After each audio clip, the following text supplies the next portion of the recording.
This is Talk is Sheep, a podcast by the Wild Sheep Society of British Columbia. Come along as we take conversations that matter to you into the high alpine.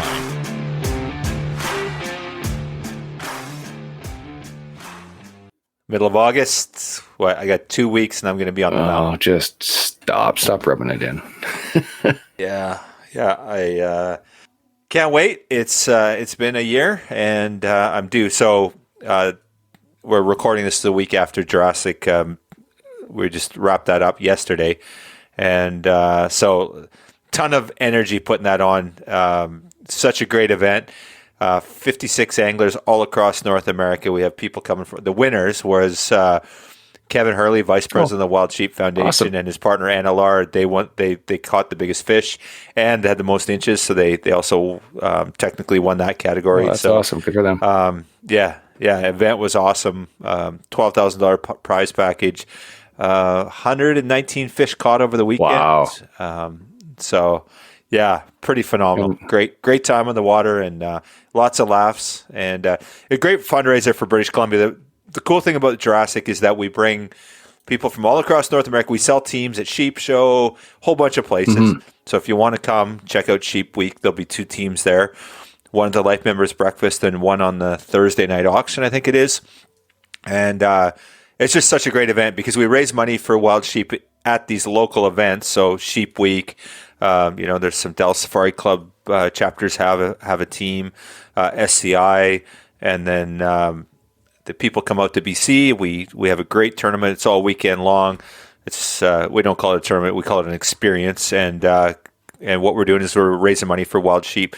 I just ran the numbers, and our auctions alone, we're netting close to $75,000, and that's going to go on the ground for wild sheep in BC this next year. So it's a big part of our fundraising model, and it's doing great work for wild sheep conservation. And it's a bloody good time, man. It's so much fun. Oh, those river monsters are insane. I had the opportunity a few years ago. I actually bought at one of the banquets up here, bought a sturgeon trip down there, and it's weird to say, but the minute you tie into one of those fish, it's almost life changing. Like they're a level of power that you can't even describe. I've tried a few times. Somebody says, well, what's it like to hook a sturgeon? And imagine setting your hook into a 9-10 foot log that weighs about 300 pounds, and then that log fights, and the fights can go on for hours. I think one of the coolest parts about it, a lot of people don't realize that, in my experience, that one of the biggest questions we get is, what do you do with the sturgeon? And they're all catch and release, right? So what's really awesome about this is the guides we work with have a tagging program that gives information on these fish as well. So these fish, a lot of them are caught 3, 4, 5, 6 times over the course of their life, and they actually giving information back to the biologists as well. So it's a successful program that benefits both the fish and wild sheep. So it's a really, really cyclical thing that we're doing here. It's pretty amazing, and I got to get down there one time for it, actually, for the Jurassic, not just talk about it. Yeah, it's absolutely a blast. So on the weekend, speaking of sturgeon, we wrapped up our membership drive, and our first place prize was a fishing trip on the Fraser River, and this was sponsored by Wood Wheaton Super Center. So Don, you were working with Don and brought him on board to sponsor this. It's just a great support from Wood Wheaton Super Center out of Prince George there. But we drew our winners. Kevin Kapelka out of Chase, BC. He was the first prize winner on that fishing trip. And then second place was a Frontiersman Gear knife. Got it. And thanks, Tanner. Screwed up every time. So that was a generous donation from Tanner Danish. And that was Brian Dufresne out of Quebec, of all places. It was just cool. Not many sheep in Quebec, but great members supporting us. And then third place was Don Stevenson. So that's bloody cool that Don won because he does so much to support us, eh? So it would have been weird if he'd come in second, I think, but you're muted, buddy. Oh, that would be funny if he came in second. Just, yeah. Mine's better. No, mine's better. Yeah. So very cool. So thanks to Wood Wheaton Super Center and all our sponsors for making that happen. Yeah, well, I had some numbers here, just some stats I'm going to share with you guys on. We had, during that membership drive, we signed up 159 new members. We had 53 upgrades and 326 renewals. So That's amazing. Membership is the core of what we do. They are the people that put sheep on the mountain in BC, and we're super grateful for all the support we get. And we're always trying to do things to recognize our members, support them, and thank you everyone for participating in the membership promotion and just for all the support we get from our members. We're bloody blessed, I have to say, Steve. Oh, absolutely, we are. Can't argue that. And speaking of our members, we always have something pretty kick-ass going on for them. We, at the night of the Jurassic, we dropped 4 new raffles. Yeah, so they're online now. Get over to wildsheepsociety.com, click on the raffle page, and we got a lineup. Again, so Don Lynham, we've wrapped up our last Don Lynham rifle, the big bore, and Don calls up and says, I've got another donation. I'm like, Don, you're doing too much, man. And he's like, Kyle, I just want to support one of the most benevolent He's great. sponsors, supporters we've got. And him and Gary Flack put together this wicked custom rifle. This is a 7 SAUM. This is the hot caliber everyone's talking about right now. Beautiful, beautiful rifle, custom build by Gary Flack. So yeah, that's online there. That thing will sell out. The last one sold out in about 6 weeks. Oh yeah. I don't imagine this one will be around much longer than that. We're actually going to draw that one in Prince George in November. So you only got about 3 months to get tickets on that one. And then we got another whole lineup. We got a Vortex package brought to us by Westside Stores. Very cool package. Thanks to Jason over there at Westside. And we've got our conservation partner, Sitka Gear, giving us a very cool package. Check that one out. You're going to love it. And our fourth one, it was a Jurassic Classic rifle that we launched at the Jurassic. It's a 7mm, and that's donated by Tika Rifles and Steiner Optics. So we launched that at Jurassic. There was a ton of sales on that at Jurassic already as well. Beautiful rifle. So 4 great raffles that we have out there. But the key takeaway here is, get some tickets, some great prize packages, and you're supporting conservation, right? Throw $50 in, $25 in, and you're putting sheep on the mountain. And that's a big part of our funding model. So thank you for everyone that supports us. And certainly thank you to all our donors that back us there too. So. Oh yeah. The best part about some of these projects is, like, we just did that northern burn in late May. It's a primarily a sheep project, but everything in that area that burns benefits. So there's mule deer, there's elk, there's moose, you name it. So you don't have to be a sheep hunter to get a benefit out of this. When we do things like that and you support it, it benefits the habitat and multiple species. So pretty awesome that way as well. Yep. Awesome, man. All right. So with that, episode 88, and this is such a cool episode. Kevin Dana, I consider him a friend. I've known him now for close to a decade. And Barney Sports Chalet is always a store that it's a place I love to go and love to spend money. And Kevin's given me a lot of counsel over the years, just about sheep hunting gear. But the thing I respect most about Kevin, he's super passionate about the resource, and he's always trying to support wild sheep. We always talking conservation, and it's interesting. You'll see on this one, we kind of get into some murky water here, and we talk about some controversial stuff that probably some of our listeners are going to go, shit, I don't like what they're talking about there.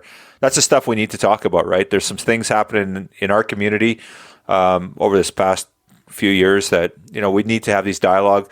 And we're not advocating for anything in particular other than looking after wild sheep so that they'll still be there for us to hunt in 10 years, and our kids will be able to hunt them and their grandkids will be able to hunt them. So absolutely, it's kind of where we're heading with it. And it's a bit spicy, and then we also get into some pack talk too. So, and I can tell you that when it comes to talking about different packs, Kevin's the authority, man. Like, there's people that know packs, or maybe they know their packs inside out, but Kevin can talk about all of them. They carry, Barney's carries, of course, their own brand, but they carry Kifaru, Stone Glacier, and they know their stuff, and Kevin in particular knows his stuff. So, this is a great podcast, great chat with Kevin Dana from Barney's Sports Chalet. The perception of hunting, has changed. It's our duty now, our responsibility as hunters, to change it back. And we've spent the last few decades trying, espousing that message, preaching that message about wildlife conservation. It's fallen on deaf ears, all of our attempts. I think what we have to do is maybe appeal to the emotional side or the visceral side. We have to tell our story. We know what we are. We know how deeply we care about wildlife. It's just the people out there that are voting to get rid of hunting, they don't understand our stories. Sometimes we have to translate it to something that they understand.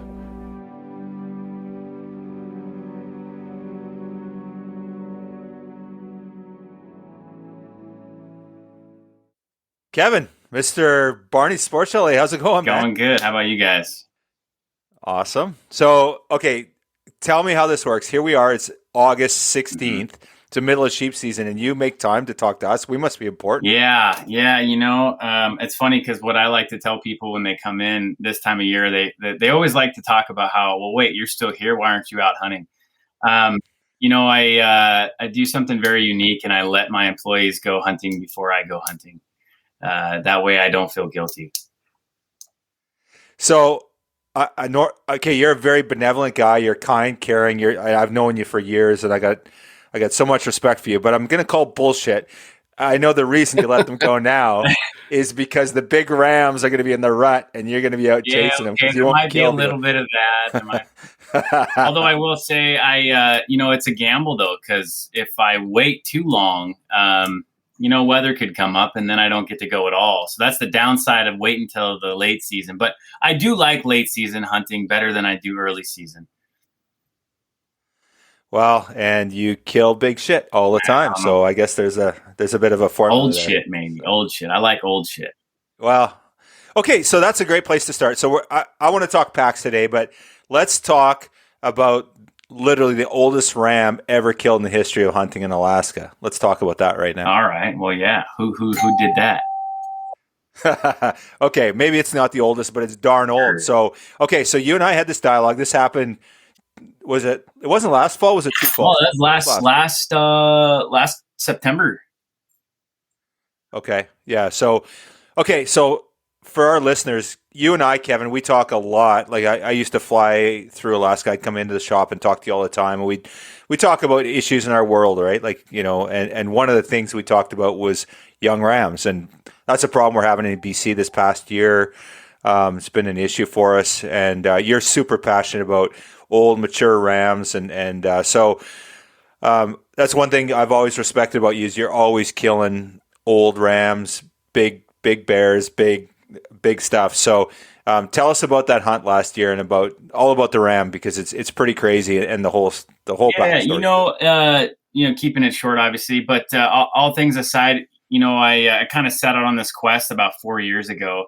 And I kind of came to the realization, I mean, I go to these shows, I see a lot of big sheep, getting killed. Obviously inches are a big thing in our world and you can't get away from that no matter what you do. And you could definitely make the point to argue that it keeps us going as an organization, as a society. Inches are a big deal. All things aside, I kind of realized as a working class guy, I'm probably never going to have opportunity at killing one of those big, 170 class world record rams. And so I thought to myself, okay, paired with what I've been taught and kind of what I've been groomed to understand is obviously older animals, have their own specialty to them also, right? And so I started to really go after an old sheep, and to do that, unfortunately, I had to pass up on a lot of what our society would call legal rams, right? Legal sheep, and obviously it's very difficult to do. And I've told that story before, where I've walked away. I mean, 4 years, and I have no issues finding legal rams, but I've always wanted more than that. And I think to be fair, you can't just do that right out of the gate. I'm never going to look down on somebody that shoots their first ram and it's 7 years old or whatever it might be. I'm totally on board with that idea. But I think at some point as a society, we have to get to a point where it's not just about killing something every single year, especially with these sheep, right? I mean, the winters alone are our own worst enemy. I mean, I think it's fair to say, you talk to most biologists, that Mother Nature kills more rams than we do as hunters collectively. And what we are seeing here as of lately is these winters are just crushing the age group of 8, 9, 10-year-olds.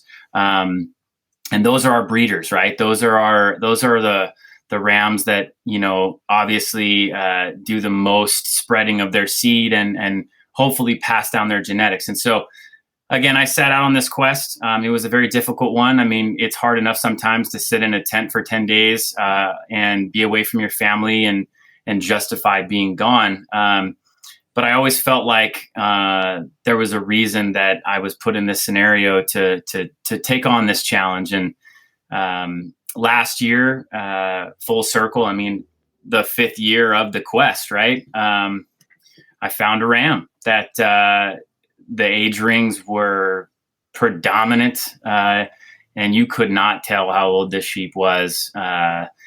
And all you could really tell was it was old. And I just kind of knew in some way that this was it. And I mean, on that trip, I saw 4 other legal rams. And so a hell of a trip, but I just knew that if I was going to kill one, it had to be this guy or nothing. And it turns out that it quite possibly is one of the oldest sheep ever harvested. And so it was a full circle kind of journey that, gosh, I can't express enough how grateful I am to, have found what I was looking for. And, to be able to look back and go, hey man, I passed up on 4 legal rams 4 consecutive years in a row, left them on the mountain because I felt there was a higher calling here. And, it's such a special ram to me. And I sure hope that it in some way inspires other people to, realize that there's more to it than just killing. And ultimately, we can't go on the way we are.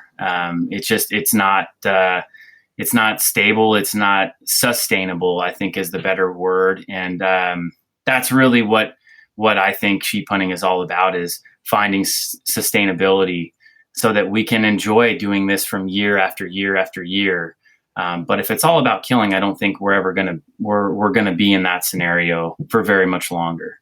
Yeah, awesome, man. So, okay, I want to talk about that, but let's tell me about the ram. This thing was ancient. I've seen pictures. Is there any way that we can use that picture for our cover picture for this podcast? Sure. I mean, I'll get you a picture, no question. Okay, yeah, because I've seen that ram, and it's ridiculous. I mean, and certainly, I think, what we have to be careful with is biologists in general. You're going to have a lot of varying opinions, and I never ever want to disrespect any biologists. But our lead biologist for the Chugach Mountains, which is, quite frankly, he's been doing it one of the longest. Tom Loheis is his name. He sealed the ram at 16 years old, with the potential of it being 17. And since then, I have had multiple people who, quite frankly, how I like to put it is, some of the opinions that I've received on this ram, it's not that I would ever disagree with or agree with to an extent, right? I'm never going to step on Tom's toes because somebody else feels like it's older or younger. But I think the best statement I can make is, some of these folks, some of these guys have so much experience hunting sheep and have had so many rams in their hand from all different mountain ranges that I'm not in a position to disagree with them or to object to their ruling. But I would say that there are folks, I've had a few people in general who feel this ram could be 17 to 18 years old. And all things aside, whether it's 18, whether it's 16, whether it's 12, it's just such a cool sheep. I mean, the body mass of this ram was probably 75% that of a normal doll ram. At 10 years old, this ram was not full curl. So, you think about it, and to be quite honest, the horn growth on this ram was actually not very good at all. But with the smaller body, the smaller horns, I mean, the bases ended up being 12.5-inch bases. So nothing crazy. But it was enough to promote such a possibility of a ram living to this age. And then you start to factor in the the ecosystem in which it lived, right? So in this portion of the state, they don't get the silt. They don't get the glacial silt in the vegetation that some other rams do, especially some of our coastal areas where, you see 170-inch rams and the longest they live is 10, 11 years old, because their teeth wear out and so on and so forth. So the point about the silt would be, obviously, they're not grinding their teeth as much. And that's at least a philosophy that I've heard from a number of people. And again, in a northern portion of Alaska where it stays extremely cold and consistently cold. So, I think that's what we're seeing across the Yukon, across big parts of Alaska, where we're getting this warm up and we're getting the rain, we're getting the freeze thaw cycles that really just kind of are hard on these animals. And they're just not built for that. If they've got to spend, the energy breaking through ice and so on and so forth, I think that that's kind of what ends up happening with these winters is, that I think what a lot of people don't understand is that age group, like the 8, the 9, the 10-year-olds, those are your prime breeders. So when it comes up late October, November, when they're in full rut, instead of eating, those rams are expending an exorbitant amount of energy and calories breeding and fighting. And ultimately, those are the rams that come March, April timeframe, they're hanging on by a thread. So if you have a hard winter, and some of those rams are dead and they don't even know it yet. And that's really what I think we're seeing in North America in general is, even just this year, I've seen a handful of 7-year-olds here in Alaska. And I've seen some old rams, right? So I've seen some 12, 13-year-old rams that have been harvested, but no 9, 10, 11-year-olds, 8-year-olds. It's really sad to see. And I think that, I just happened to luck out where this particular ram, even if somebody was to have come across him, even at 10, 11 years old, he wasn't legal on curl standards. So it takes an educated hunter, I would say, at some point too, to see those age ranges. But, that's really the history of that full circle cycle, what we're seeing, I think, all over North America, and what allowed me to find this particular ram that, he wasn't a competitor, probably for most of his life. He had poor horn growth. He didn't have a lot of mass. He probably wasn't a contender and therefore got shooed away pretty early on in the season and didn't expend the calories that some of those bigger, mature, more massive rams expended. And therefore, the recipe was just perfect for an ancient ram to survive. Phenomenal, man. So you'd say there's no 8, 9, 10, 11-year-old rams? Well, yeah, I'm not going to say there's none, but I'm just saying that would be the age class that I feel most people would agree is quote unquote missing. The 8, 9, right. The 10-year-olds, very little of them. So I have a question for you on that. Now, I've heard a theory. Is it because that there was really poor winters and poor reproduction 8, 9, 10, 11 years ago? Is that, or are you just thinking that this is a harvest thing, that a lot of those mature rams have been harvested? Just curious on well, again, I think I would go back to, once again, I think that it's important to remember that Mother Nature likely kills more rams than we do as hunters.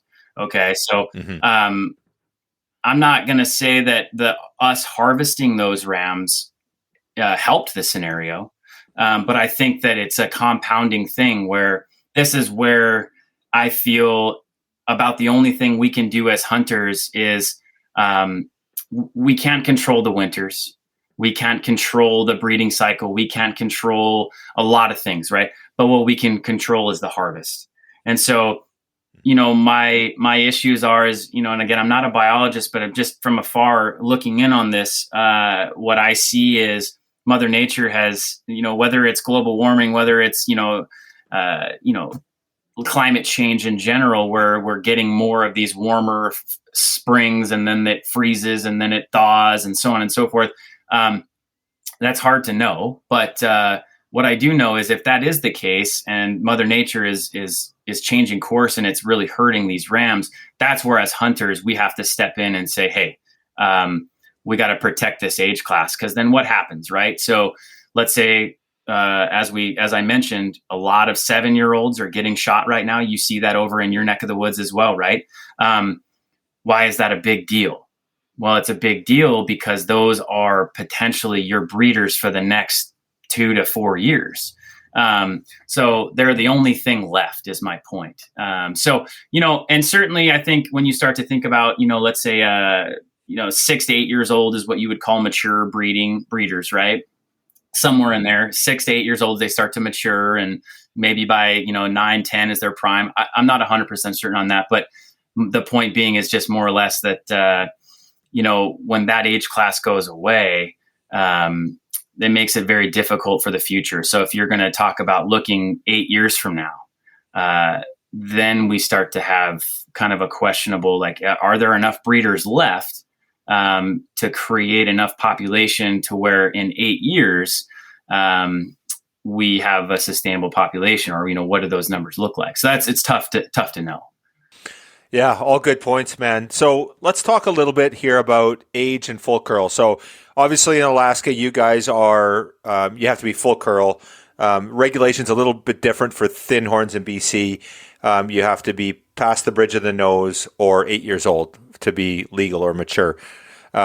So, what we see in some areas, we get 6-year-old rams that break the nose. So you can shoot a 6-year-old and it's completely legal. It could be 3 inches past the nose. Just genetically, they're different. And then there's other areas that hold these old rams. They'll never break the nose. Government biologists are trying to encourage people to shoot full curl because it's easy, right? Like if it's past the nose, there's no question. But in some cases, they're killing these 6-year-old, 7-year-old rams, and it happens a lot. So it's interesting, that's the argument. Some people say, well, just go to full curl. And I don't, or whatever, past the nose. And I'm not a big fan of that. Yeah, for sure. For identification, it makes it easier. But it behooves us as hunter conservationists to be killing those older rams, right? Educating ourselves.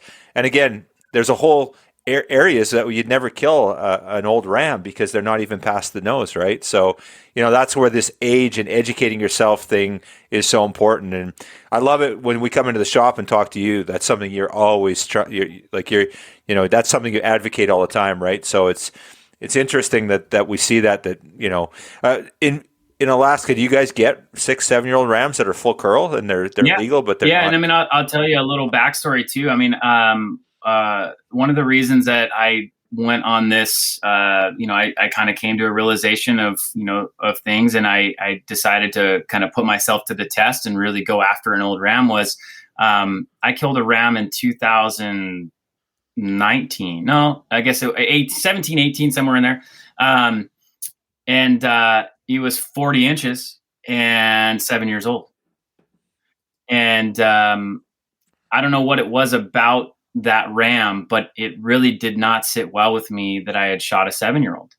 And I don't care about the inches. I mean, granted, it's easy for me to say when you've killed a few long sheep, it's easy to kind of go, okay, well, we can start going after an old one now. And I know that you can't ask that of everybody. I really do understand that. And I like to get that point across because I think sometimes it can come across a little arrogant, and that's not my intention at all. It's just more or less at some point the message has to be get the first ram out of the way, get the second ram out of the way, whatever it is for you to feel internally, hey, I've accomplished this, and then start to challenge yourself more, right?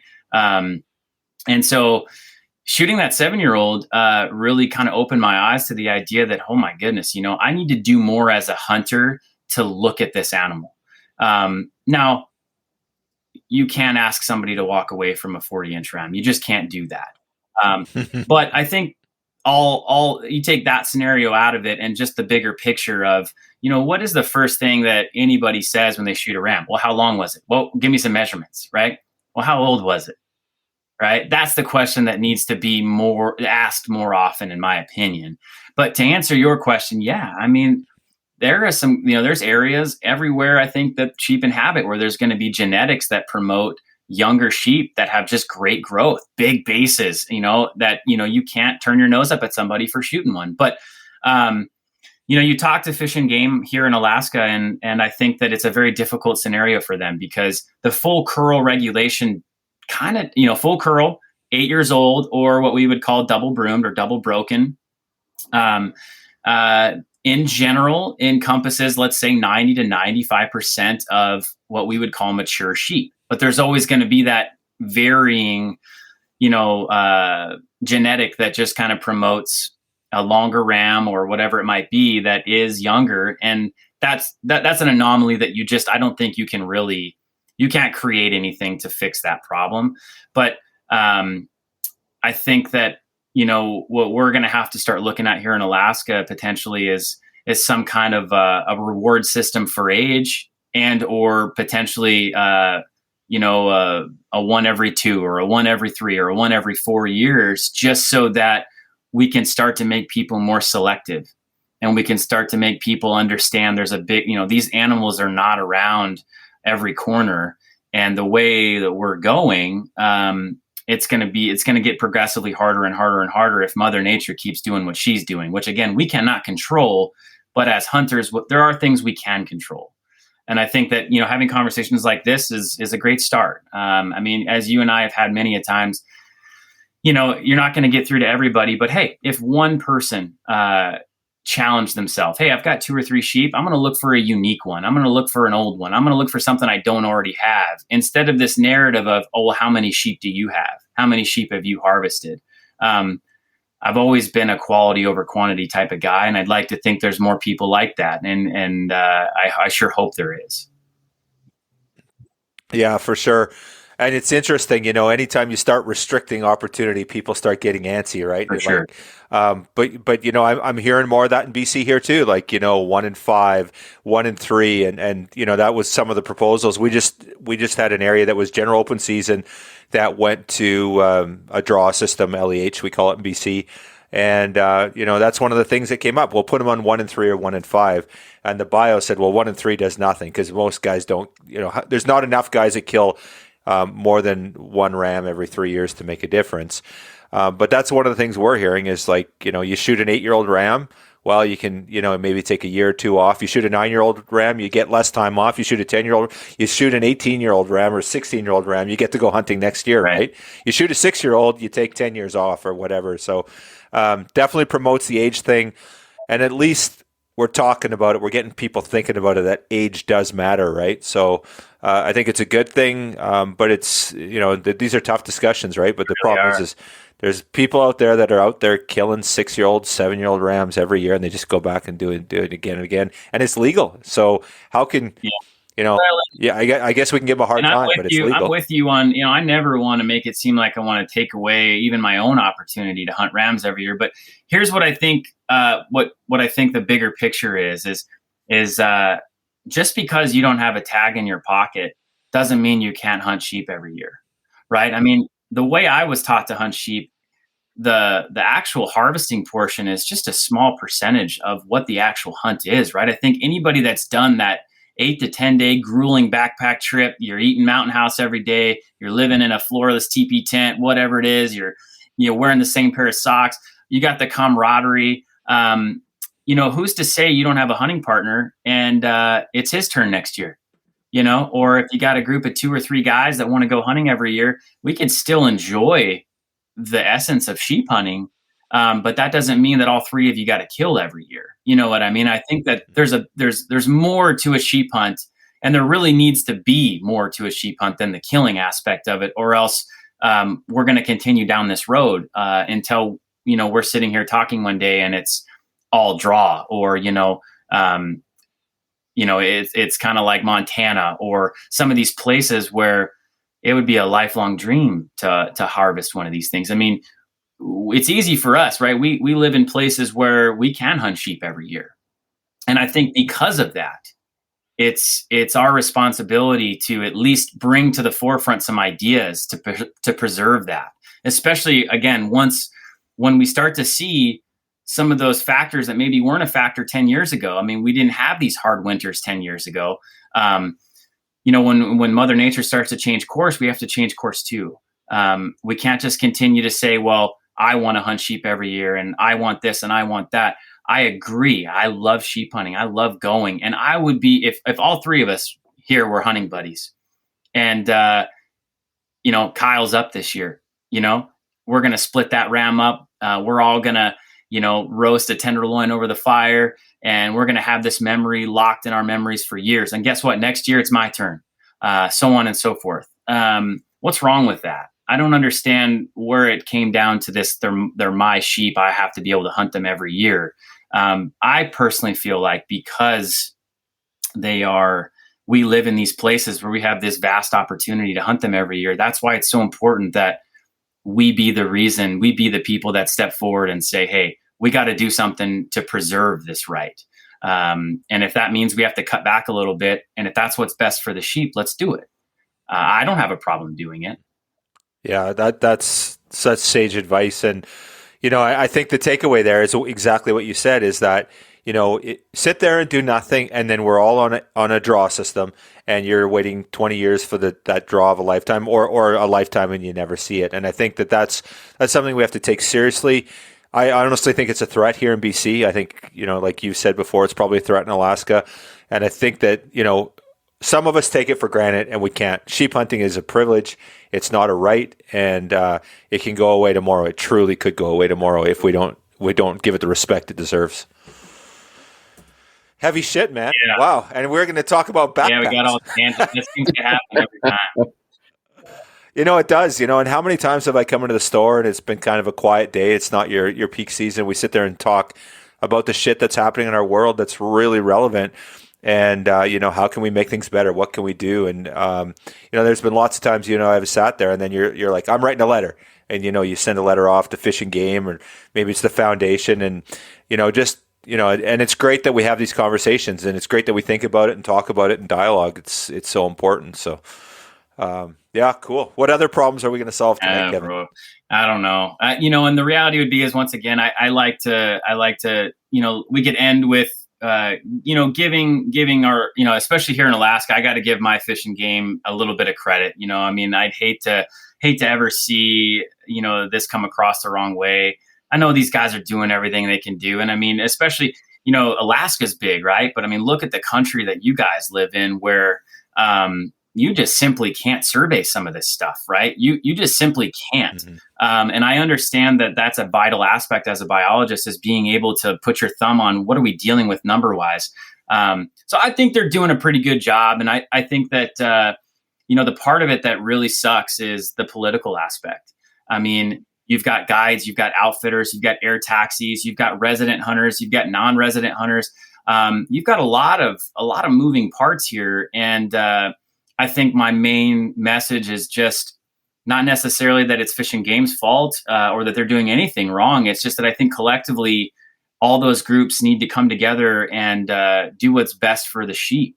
And I know that that's a very easy thing to say, but I think that's honestly our biggest challenge as hunters is taking a step back and really figuring out a way to work together, and not point fingers and not say, well, I want this and you should have that. And, but we see a lot of that here in Alaska, and it's just really sad, man. I some days I just hang my head because I have, we've got a resident hunters organization up here that advocates for resident hunting rights, and they're a vital part of our voice as residents. And then you have your guide association that they're doing their best as well. And, I don't think they're ever going to get the best rap, but at the end of the day, I know for sure as a former guide that there are a lot of good ones out there that do understand. But then there are a lot of bad ones, just like there are resident hunters. And unfortunately, it turns into this, this pissing match essentially on whose sheep are they, and who has the right to the heart of them. And that's where I just hang my head, and I just wish that we could all sit down and come up collectively with a solution that wasn't necessarily about us as human beings, but as what's best for these sheep. Because at the end of the day, they don't understand climate change. They don't understand politics. Yeah. So, at the end of the day, that's really the discussion. And it's not really about solving, the world's problems, I suppose, as it is just gosh, we all love these animals, and I know I'm truly passionate, and I share that passion with so many people. But I think it can't just be, you go into the sheep show this year, and are you a life member, and are you going to get to go hunting this year? It should be about more than that, and we have to preserve that opportunity and not just stop at words. And that's kind of where we come to those crossroads that I just don't know what the answer is, man. Yeah, no, it's tough decisions to make. Okay, so I'm going to segue a little bit here. I'm actually going to up the controversy factor, but I just want to know how do you feel about talking about the Brooks Range closure? You want to go into that, or you want to leave it alone? I know it's a little. Yeah, sure. It's okay because I know there's a few things going on behind the scenes more than meets the eye, so it's a bit controversial. But so for our listeners that don't know, can you just give a little, like the 30-second background of what happened here last month? Yeah. So basically, we have a federal subsistence board here. I think in general across the United States, but in Alaska specifically, they've really been very proactive about closures and giving hunting right opportunities back to the natives. And you know what? I'm all for that in some degree. But basically what just happened in the Brooks Range is they closed a big portion of access for Dall sheep hunting in the southern and then northwestern portion of the Brooks Range, which is the heart of access for hunters who are either hunting on foot via pack raft, that want to drive up and hike in off the road. And they essentially closed it based on a recommendation from a local who on his opinion, felt that the population was suffering. And I am not going to contest that. I don't know that for sure, so I'm not going to speak to that. But basically, the Fish and Game, our local Fish and Game, as a state, did not agree with the decision, but it passed anyway. And so I think, like all of us, we get a little concerned when we start to see those things, as you touched on briefly, as far as taking away hunting rights. But our federal subsistence board, it's a scary thing because, there was supposed to be 2 days of testimony, and they cut it short and just went ahead and voted. And I think it was a unanimous 7-0 vote. And, I know lots of people were trying to call in and give their opinions. And so, basically it's a threat to our rights as hunters. And I don't agree with it at all. Yeah, it's a tough one for sure. And it's certainly controversial, and so it was such short notice and so impactful. I know that SCI Alaska got made some noise about it and stuff like that, but it's gone pretty quiet. So do you know anything what's going on around with that right now, or is it just? Yeah, I mean, unfortunately, that's kind of the problem, right? Is it's what are you going to do? Are you who's going to sue them? Who's going to contest it? How's it going to? I mean. Yeah, honestly, man, I just don't know. And it's really unfortunate. And, the other problem is that these things go and they go so fast and they go so quiet. And and that's how they win every time. They go fast, they go quick, and they go quiet. And next thing you know, it's, last year it was the caribou up there. This year it's the sheep, And so my opinion is probably similar to how you guys feel over there in BC sometimes is what's next? And how do we know about it sooner so that we can help? But I don't know, man, it sucks. It's just, it doesn't make a lot of sense from a biology standpoint, nor does it just from a political standpoint of, they're going to close it for 2 years. And, some people say, oh, well, in 2 years, they're going to reevaluate it. Well, what's the history of these things? They don't ever reopen. They don't ever go back to the way it was. And that's the problem. Mm-hmm.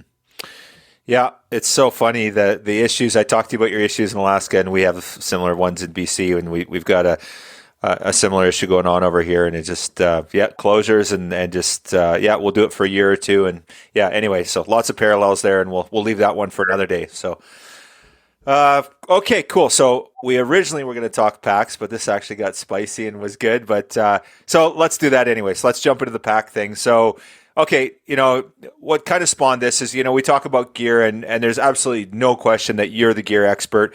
I've been buying my stuff from you for years. And the one thing I love about coming to your store is that, you have your own branded stuff, which is quality stuff. I actually like to run your stuff, and quite often do. I'm wearing your sweater as we speak. But when I come in and ask you your advice, you're like, no, don't buy this Barney's product or this Frontier Gear of Alaska product. You need this for that item. That's the one thing about you. And Bob was the same. It was always like, no, for this application, you need this. You run your own packs, but you also carry a plethora of other brands. So anyway, a buddy of mine, my cousin, reached out and said, hey, I need a pack. He's like, and I'm going elk hunting. What do I need? And I'm like, okay. So I gave him some bullshit advice, which is probably all wrong. And I'm like, Kevin's the guy we want to talk. So let's talk specifically about sheep hunting. So you're a sheep hunter. Let's use like the average, like, quote, resident hunter. Some dude, Alaska, BC. He can go out on a GOS every year, go on a sheep hunt.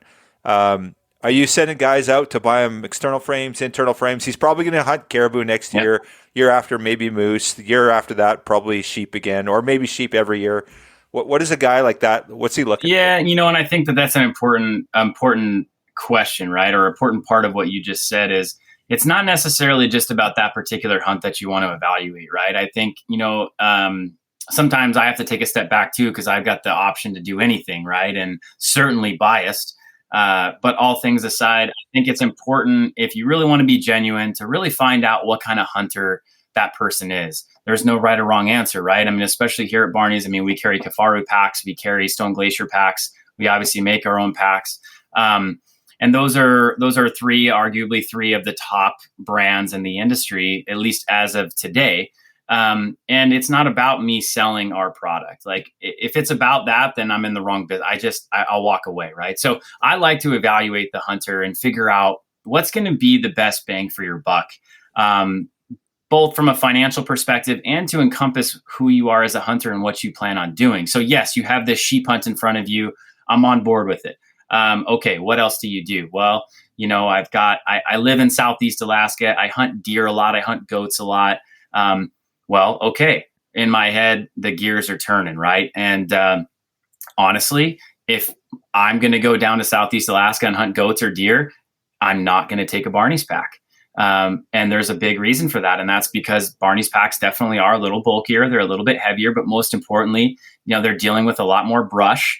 And they're not hauling the kind of loads that, necessarily anyway, for the longevity that you would typically on a sheep hunt. And so can they get through with a Stone Glacier and a Kafaru? Absolutely. And so we start to evaluate the frame systems and so on and so forth.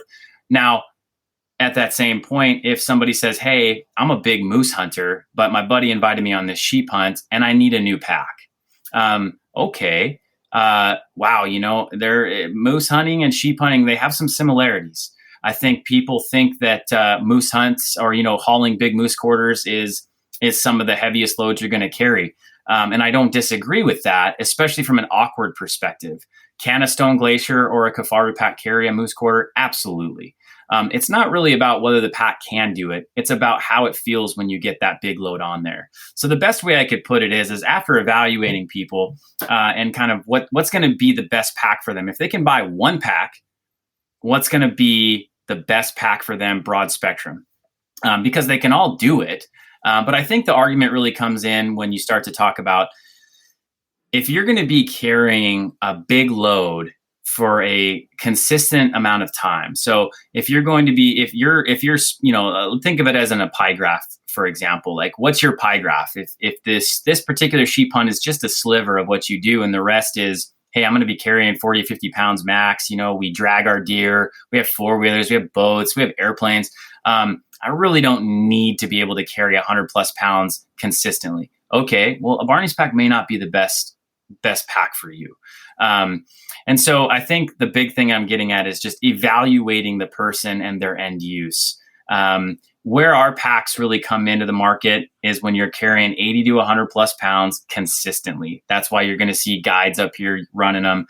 And then, of course, I think the big misconception, and you can always tell somebody that's never done it, hauling a sheep with your camp by yourself is arguably the longest you're ever going to carry a big load with any species on the planet, in my opinion. And that's kind of where I think some people will come in and say, well, I kind of want a Stone Glacier or a Kafaru or an Exo or a Kuyu pack for like my sheep hunts, but then I got my Barney's pack for hauling moose. And, it's always interesting because you can always tell that they've never hauled a whole sheep by themselves, because there isn't, to my knowledge and from my experience, there isn't a hunt on the planet where you're going to carry more weight for a longer amount of time than a sheep hunt. So I think it's important to note that when you get to that 100-pound mark, that's really where the comfortability of that 100 pounds comes in. So, these frame systems nowadays, Stone Glacier's making a phenomenal frame. Kafaru makes a phenomenal frame.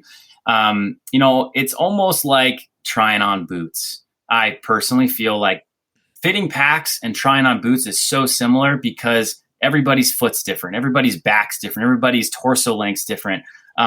So first of all, trying on the packs, I think, is the biggest key. And that's what makes Barney so unique, because you can come in, you can try on our frame pack, you can try on Stone Glacier's frames, you can try on Kuyu's frames, or sorry, not Kuyu's frames, Kafaru. And you can really get a feel for which pack fits your body the best. And then from there, we start to dissect, okay, now what do you do? What's going to fit, what's going to fit your end use the best? But yeah, the great thing is there's really no wrong answer. It's just a matter of figuring out who you are and what you do and how much of it you do. Sounds like I need to get up there, because I borrowed Kyle's, the Yukon. Was it that one, Yeah, Kyle?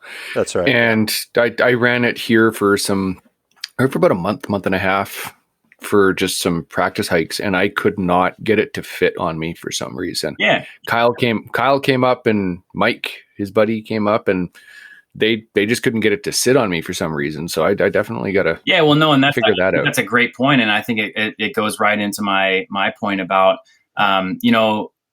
even if we get, like, let's say Kyle sends somebody in and says, hey, my buddy Kyle, he sent me in here. He said, I have to have a Barney's pack. Okay. Yeah. Well, let's take a look at it. Right. Then we start to look, and what do you know? The guy's 5'8", short torso. I'm having a hard time fitting him. At the end of the day, this may not be the pack for you. And that's really the important part of, you can't just play the Ford Chevy game where, hey, my buddy said this is the best. My buddy said that's the best. Again, very similar to footwear, in that we get people that come in and say, hey, my buddy said Loa boots are the best. All right, well, yeah, let's try some Loa boots. But at the same time, I want to throw something else at you too. And I want to see kind of what fits your foot. And I think that when you get into this game of mountain hunting in general, or if you want to start really getting into like quality stuff, I think it's important to note that not every one pack or one boot is going to fit everybody or everybody's end use. And in your case, this pack was fitted to Kyle, and it works really well for Kyle. Well, this isn't, not to get into names, but this isn't an off your shelf, $120 frame, right? This is a custom product that needs to be fitted. And that's the same thing with Kafaru. That's the same thing with Stone Glacier packs. We need to figure out torso length. We need to figure out, we want to make sure this pack fits you. So when you get that big load on, it's not shifty. It's not sitting all on your shoulders. It's not sitting all on your hips. So pack fitting is huge. And I think it's the most overlooked aspect of pack buying in general is, hey guys, these packs can be fitted, and they need to be furthermore, and we're preparing you for that big load. And so just as you saw, you took a pack from somebody else, you threw it on, you threw some weight in there, and it just didn't fit you right. Well, that's not surprising. And to be fair, Barney's pack may not be for you, man. I mean, I would have to see. Now the chances are pretty darn good that it would work for you if fitted properly. But the point I think I'm trying to make is bigger picture. Not every one pack is for everybody. That's just the reality. Yeah, it's things you don't think of, right? It's for running the cheap packs, like the $120 ones you're referring to. I never took them on a mountain hunt, but just I thought was the be all end all.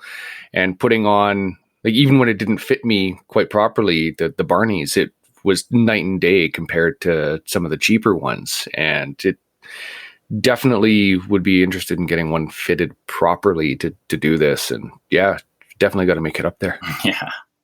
Yeah, awesome. Okay, so with packs, like, there's so much innovation going on these days, right? Like, and I know you're innovating. You and we're talking about some exciting stuff that you're working on. I'm not gonna spill any beans here, but super cool.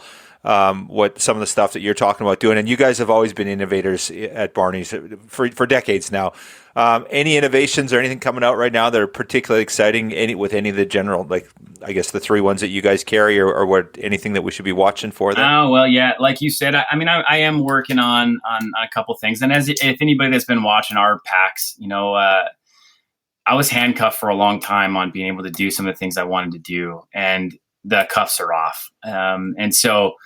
As you've noted, we came out with a lumbar pad a few years ago. I've been working on that for years. It's a very simple design, but it's impressive what that lumbar pad can do under a big load with an external frame. It really is a very huge aspect of what our packs are all about, and it really bridges the gap for people that need some lumbar support. So as you saw, we came out with that. We came out with a water bottle holder this year.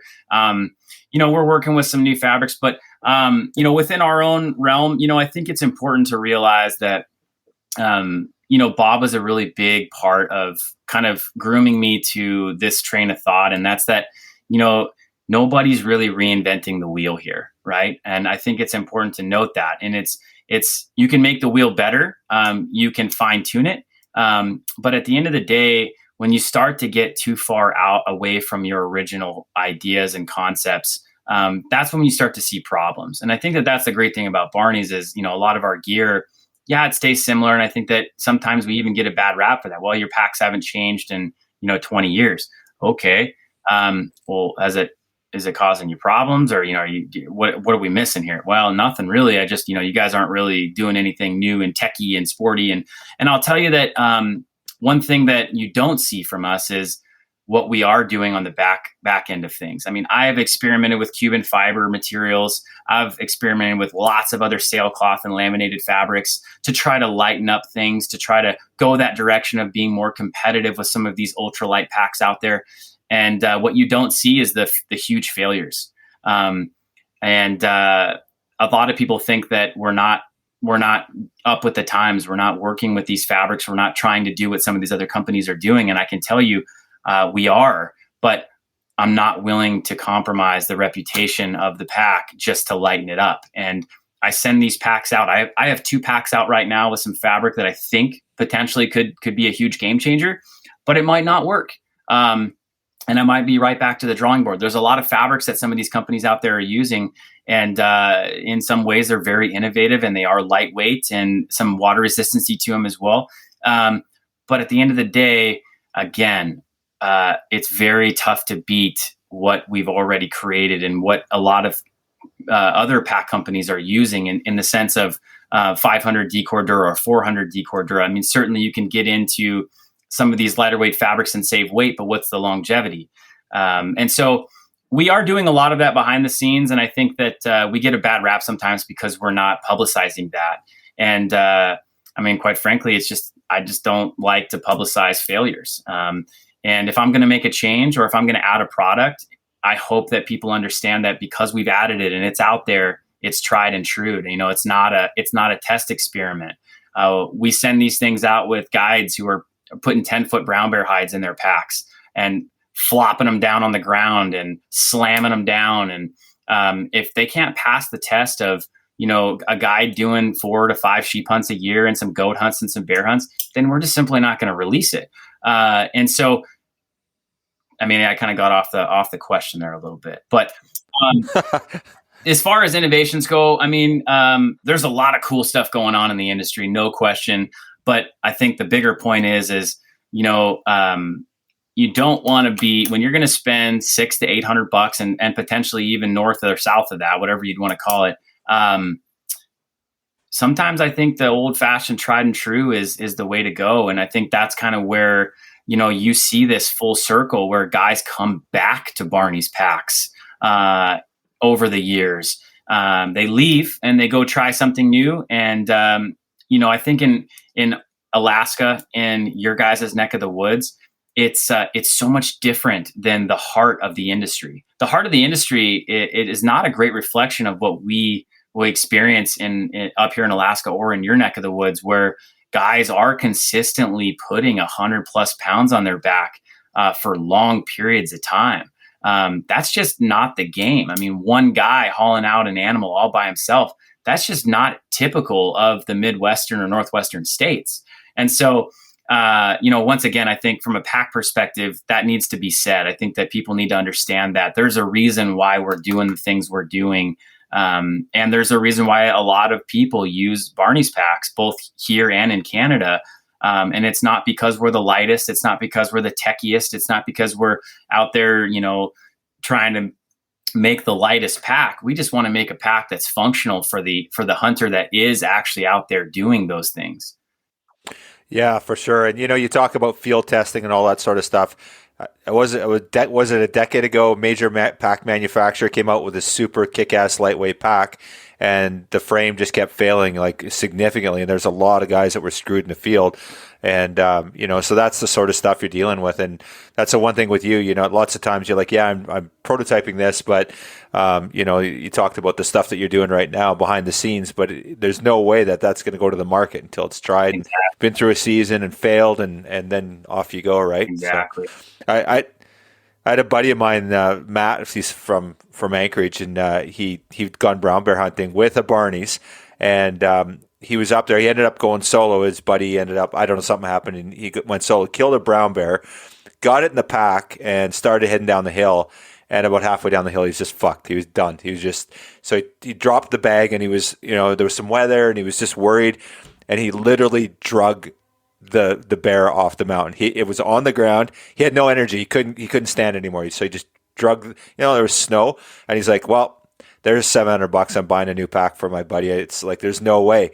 He gets back to camp, cleans up, gets home, cleans the pack up, and he's like, this thing, there's nothing wrong with it. Like, it's right. Like he was just blown away that, and so he told his buddy, and he's like, if you want me to buy you a new one, but there was no damage. It was, he's like, these things are indestructible.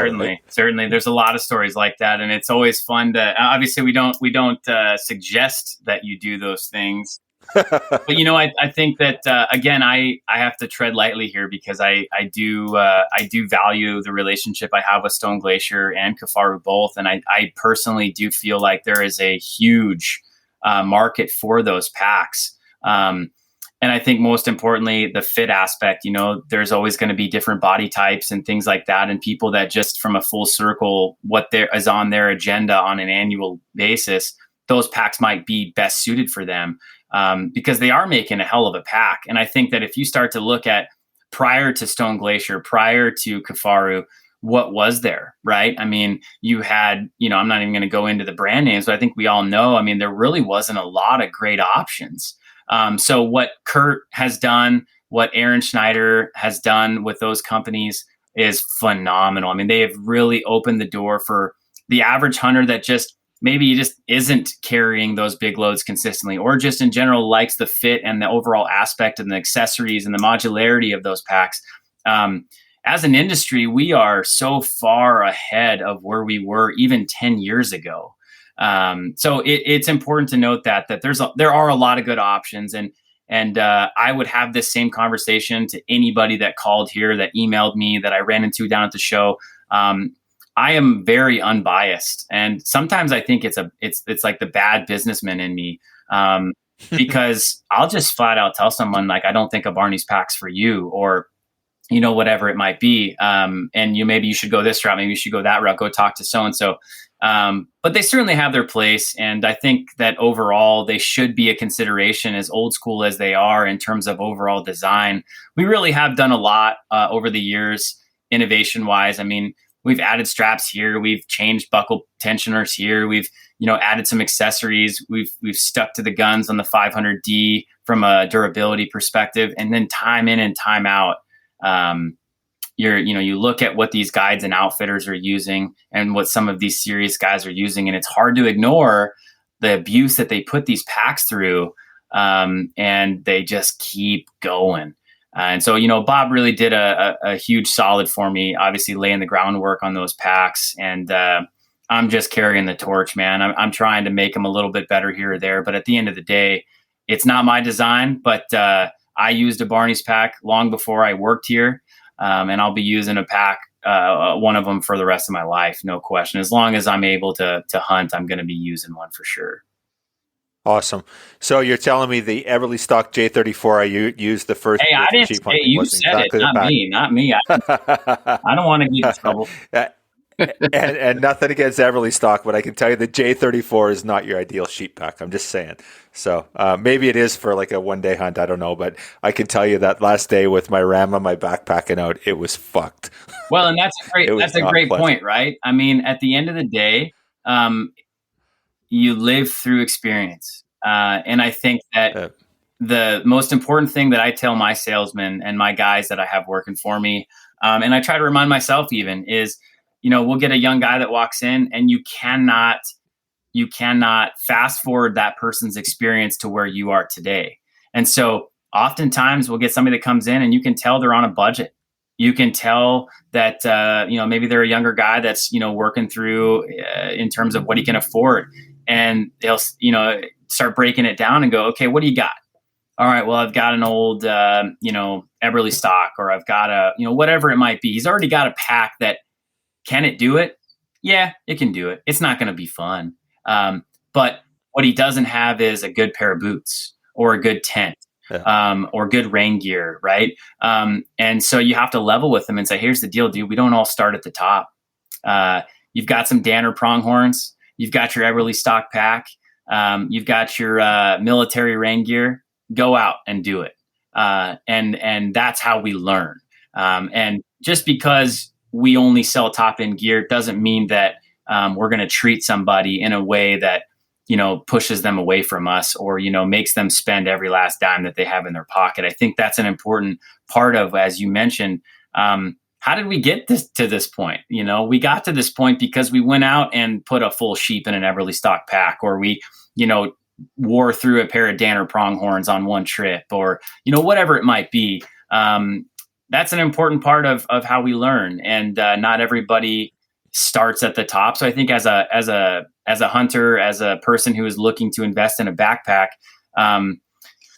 if you're at that point where you've done it and you're like, dude, I'm not doing this anymore, I need to buy a quality pack. Great. Let's have a conversation about some of the top brands out there and figure out what's going to work for you. But at the end of the day, if you've got a pack that works, but you're suffering in other areas, I encourage that person to focus on those other areas, and get by with what they have for as long as they can. And if for no other reason, just so that they can sit on the mountain and curse that pack to all high heaven, right? To the point where they know the first thing they're going to do is walk in here when they're done with that hunt and buy a new backpack.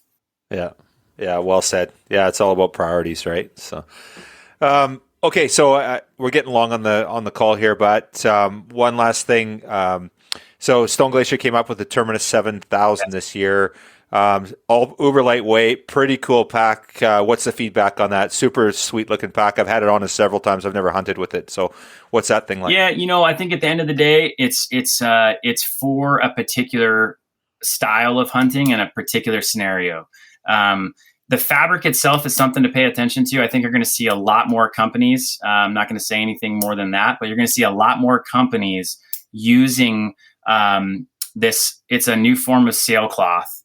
It's made by a company called Challenge, and they are very innovative in their fabrics. And I can tell you that from preliminary testing, this fabric is here to stay. We did see quite a bit of issues with Cuban fiber. There was Cuban fiber with laminated Cordura. There's X-Pack that a lot of companies are using. Even talking to a guy like Aaron Schneider, and you start to look at some of their designs, X-Pack is still not as durable as Cordura. And so all things aside, the Terminus is more of an internal.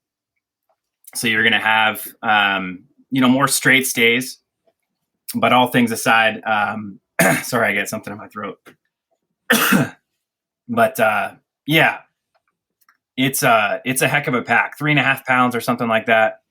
And I don't think it's a consistent 100-pound plus load pack, but I think for the ultralight guy that is scouting, that is able to split that load up with a couple people. I mean, most commonly, especially up here, non-resident hunters that are guided, I think it's a great client pack is how I'd put that. Not to take away from what Stone Glacier's created, but I think that even Kurt would agree that, when you start to talk about, a solo sheep hunter, and not Kurt specifically, the guy's an animal. Yeah, that's a bad example. What Kurt does is not for everybody. Yeah. But all things aside, I think that he would agree that, for the average person that's going to be trying to do it all by themselves, that's probably not the pack for them.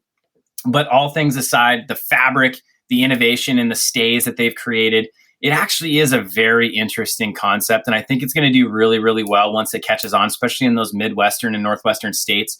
And then again, even with guys coming up on hunts, I mean, if you're not going to carry more than 40 or 50 pounds consistently, why carry the X Curve or the Crux Evo frame that they have?